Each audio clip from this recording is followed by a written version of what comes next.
Bé, dividir polinomis pot sonar una mica intimidant, oi?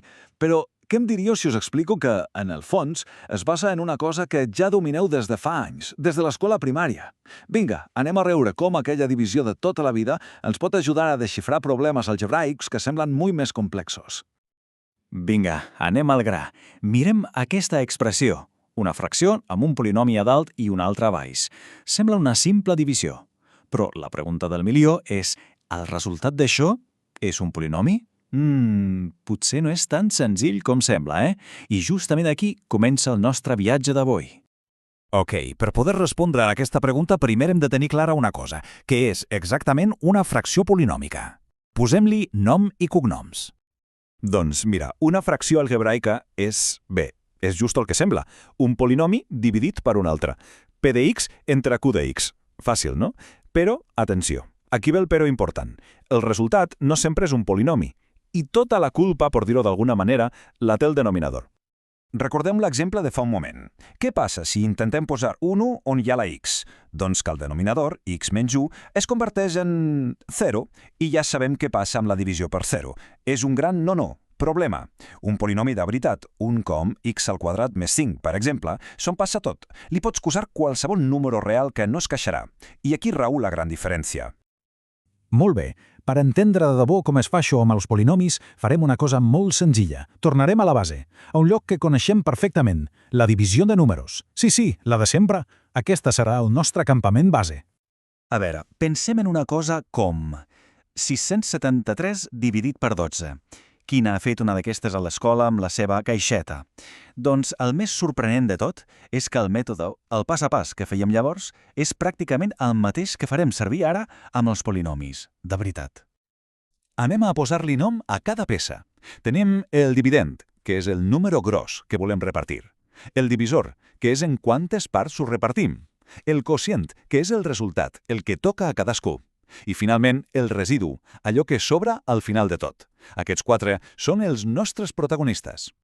I tot això es connecta amb una fórmula màgica, la que fèiem servir per comprovar si ho havíem fet bé. Recordeu? La prova de la divisió. Dividend és igual a divisor per quocient més el residu. Quedem-nos amb aquesta idea, perquè és la clau de volta de tot. És universal i la farem servir de seguida amb els polinomis. Perfecte. Ara que hem refrescat la memòria, fem el salt. Agafem aquesta mateixa idea, aquest mateix principi de la divisió de números i l'apliquem directament al món dels polinomis. Veureu que és exactament el mateix joc. Mirem com canvia el nom de les coses. El que abans era el dividend, ara és el polinomi p de x. El divisor, ara és q de x. El quocient, c de x. I el residu, doncs r de x. És un simple canvi de nom. Un 1 per 1. La idea és la mateixa. I clar, si els actors són els mateixos, la fórmula també ho és. La nostra prova de la divisió funciona igual.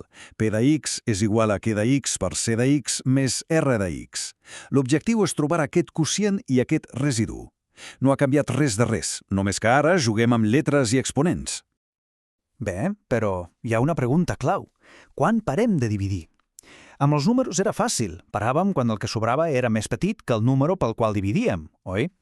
Doncs amb els polinomis la idea és la mateixa, però en lloc de mirar la mida del número, mirem el grau. El procés s'atura quan el grau del polinomi que ens va quedant, el residu, és més petit, estrictament més petit que el grau del divisor.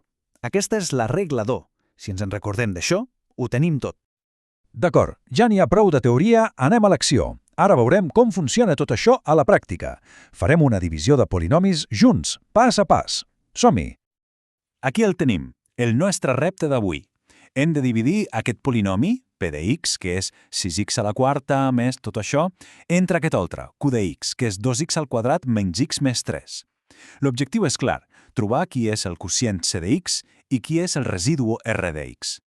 El mecanisme és com un ball de 4 passos que es va repetint. Primer, dividim el primer terme del dividend pel primer del divisor. Segon, multipliquem el resultat per tot el divisor. Tercer, restem això del dividend. I quart, repetim, agafem el que ha sobrat i tornem a començar el ball. Vinga, a ballar! Vinga, primer pas. Agafem el terme de grau més alt del dividend, 6x a la quarta, i el dividim pel més alt del divisor, 2x al quadrat. Què ens dona? 3x al quadrat. Perfecte. Aquesta és la primera peça del nostre quocient. Ara multipliquem aquest 3x al quadrat per tot el divisor i ho restem. El que ens queda és aquest nou polinomi, el nostre primer residu temporal. Ok, moment de comprovar. Recordem la regla d'or. Quin grau té el nostre residu? 3. I el divisor? 2. Pregunta, 3 és més petit que 2? No, oi? Doncs això vol dir que no hem acabat. Hem de continuar. Tornem a començar el cicle. Segona ronda. Ara el nostre dividend és el residu que acabem de trobar. El seu terme principal és 8x al cub. El dividim pel 2x al quadrat del divisor i ens dona 4x. Fantàstic!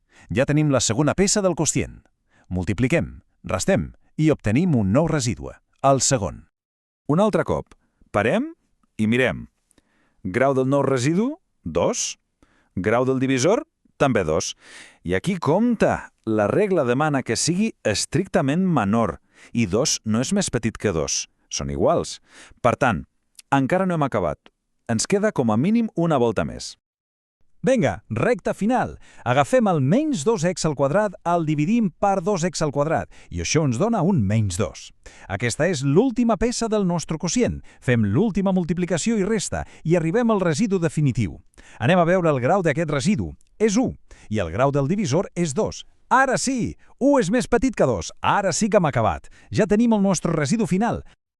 I aquí ho tenim tot junt, presentat en el format clàssic de la caixeta de divisió. A dalt, a la part del resultat, tenim el quocient que hem anat construint peça a peça. 3x al quadrat més 4x menys 2. I si seguim les restes cap avall, veiem com el polinomi s'ha anat fent més petit a cada pas, fins a arribar a l'última línia que ja no podem dividir més.